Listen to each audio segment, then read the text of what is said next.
Assalamualaikum warahmatullahi wabarakatuh. Perkenalkan, nama saya Ada Zamzam Mariro, NIM 0306212147. Baik, di sini saya akan mereview makalah dari kelompok 11 dan kelompok 12. Nah, yang pertama saya akan mereview makalah dari kelompok 11 Administrasi Pendidikan yang berjudul Bidang Garapan Sarana dan Prasarana dalam Administrasi Pendidikan. Nah, yang pertama itu pengertian dari bidang garapan sarana dan prasarana dalam administrasi pendidikan. Nah, bidang ini merujuk pada segala hal yang terkait dengan pengelolaan dan pemeliharaan fasilitas fisik serta infrastruktur yang digunakan dalam proses pendidikan. Ini mencakup berbagai macam hal seperti bangunan sekolah, ruang kelas, perpustakaan, laboratorium, fasilitas olahraga, serta segala peralatan dan perangkat yang dibutuhkan untuk mendukung kegiatan belajar mengajar. Nah, bidang garapan ini menjadi pondasi dasar yang penting bagi pelaksanaan pendidikan. Kajian utama manajemen pendidikan ini guna meningkatkan kualitas pendidikan melibatkan beberapa unsur, yakni sumber daya manusia, kurikulum, pembiayaan, sarana dan prasarana, hubungan masyarakat, dan kompetensi kelulusan. Nah, kemudian dari setiap bidang garapan tersebut memiliki peranan penting satu dengan yang lainnya. Nah, dari setiap bidang garapan tersebut, pelaksanaannya dilakukan kolaboratif dengan harapan bidang garapan dapat memberi kontribusi yang nyata sehingga lembaga pendidikan bukan hanya melakukan pelaksanaan berdasarkan peraturan perundang-undangan, melainkan memiliki semangat untuk mengembangkan dan menjembatani pola pikir dengan seiringnya perubahan yang ada. Nah, selanjutnya tujuan bidang garapan sarana dan prasarana dalam administrasi pendidikan.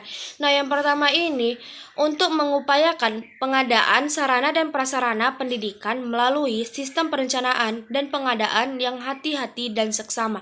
Nah, dengan perkataan ini, melalui administrasi sarana dan prasarana pendidikan, diharapkan semua perlengkapan yang didapat sekolah adalah sarana dan prasarana pendidikan yang berkualitas.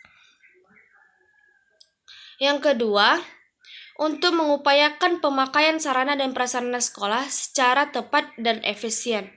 Yang ketiga, untuk mengupayakan sarana dan prasarana sekolah sehingga keberadaannya selalu dalam kondisi siap pakai dalam setiap yang diperlukan oleh semua personil sekolah.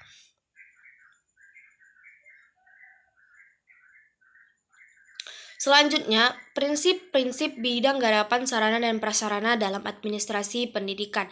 Yang pertama ada prinsip pencapaian tujuan, yang kedua ada prinsip efisiensi, yang ketiga ada prinsip administratif, yang keempat ada prinsip kejelasan tanggung jawab, yang kelima ada kekohesifan. Nah, selanjutnya ada ruang lingkup bidang garapan sarana dan prasarana dalam administrasi pendidikan. Yang pertama ini menetapkan tujuan-tujuan awal mengenai keperluan pendidikan. Yang kedua, menyesuaikan keperluan pendidikan dengan keadaan masyarakat. Yang ketiga, merencanakan program sekolah secara khusus yang berkaitan dengan tujuan pendidikan. Yang keempat, membuat ketetapan susunan tindakan yang harus dicapai dari tujuan yang direncanakan. Yang kelima, melaksanakan tindakan yang telah disusun. Yang keenam, melakukan evaluasi. Yang ketujuh, merencanakan ulang apabila dalam evaluasi tersebut ada yang perlu ditambah atau dikurangi. Dan masih banyak lagi. Nah, baik, selanjutnya saya akan mereview makalah dari kelompok 12.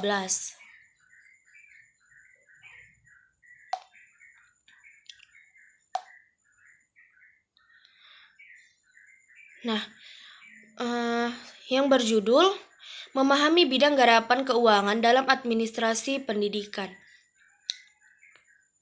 Nah, apa sih pengertian dari keuangan dapat meningkatkan efektivitas proses belajar? Nah, pengelolaan keuangan yang baik memiliki dampak yang signifikan terhadap efektivitas proses belajar mengajar di lembaga pendidikan. Pengadaan sumber daya pengelolaan keuangan yang baik memungkinkan lembaga pendidikan untuk mengalokasikan dana dengan tepat untuk mendukung proses belajar mengajar. Nah, dana yang cukup tersedia untuk memperbarui atau memperbaiki fasilitas fisik, membeli buku teks terbaru, dan menyediakan perlengkapan pendidikan yang dibutuhkan akan memperkuat lingkungan belajar yang kondusif bagi siswa dan guru. Selain itu, pengelolaan keuangan yang baik memungkinkan lembaga pendidikan untuk mengelola risiko keuangan dengan lebih baik dan meningkatkan ketahanan finansial dengan menyimpan cadangan dana darurat dan merencanakan secara matang untuk masa depan. Nah, lembaga pendidikan dapat lebih siap mendapati tantangan finansial yang mungkin timbul. Inovasi dan perubahan pengelolaan keuangan yang efektif juga menciptakan ruang untuk inovasi dan perubahan di lembaga pendidikan. Dengan memiliki sumber daya finansial yang cukup dan terkelola dengan baik, lembaga pendidikan dapat lebih berani untuk mencoba metode-metode baru dalam proses belajar mengajar, mengadopsi teknik terbaru, dan merespon perubahan-perubahan dalam kebutuhan siswa dan masyarakat. Nah, selanjutnya terdapat tantangan dalam pengelolaan keuangan administrasi pendidikan. Nah, tantangan-tantangan dalam pengelolaan keuangan administrasi pendidikan dapat menjadi penghalang yang signifikan bagi kelangsungan operasional dan pengembangan lembaga pendidikan. Nah, ketidakpastian anggaran salah satu tantangan utama dalam pengelolaan keuangan administrasi pendidikan adalah ketidakpastian anggaran, terutama karena fluktuasi pendanaan dari pemerintah atau sumber dana lainnya. Untuk mengatasinya, lembaga pendidikan perlu mengembangkan kebijakan pengelolaan risiko keuangan yang adaptif, termasuk merencanakan cadangan dana darurat dan memperkuat sumber daya alternatif. Nah, selanjutnya, transparansi dan akuntabilitas dalam pengelolaan keuangan. Nah, transparansi dan akuntabilitas dalam pengelolaan keuangan memiliki dampak yang besar terhadap kinerja dan reputasi lembaga pendidikan. Nah, transparansi dalam pengelolaan keuangan menciptakan kepercayaan di antara masyarakat terhadap lembaga pendidikan. Ketika lembaga pendidikan memberikan akses yang terbuka terhadap informasi keuangan mereka, masyarakat akan merasa lebih yakin bahwa dana yang diberikan atau dialokasikan ke lembaga tersebut digunakan secara efisien dan sesuai dengan tujuan pendidikan tersebut. Mungkin itu saja yang dapat saya review. Lebih dan kurangnya saya mohon maaf. Wassalamualaikum warahmatullahi wabarakatuh.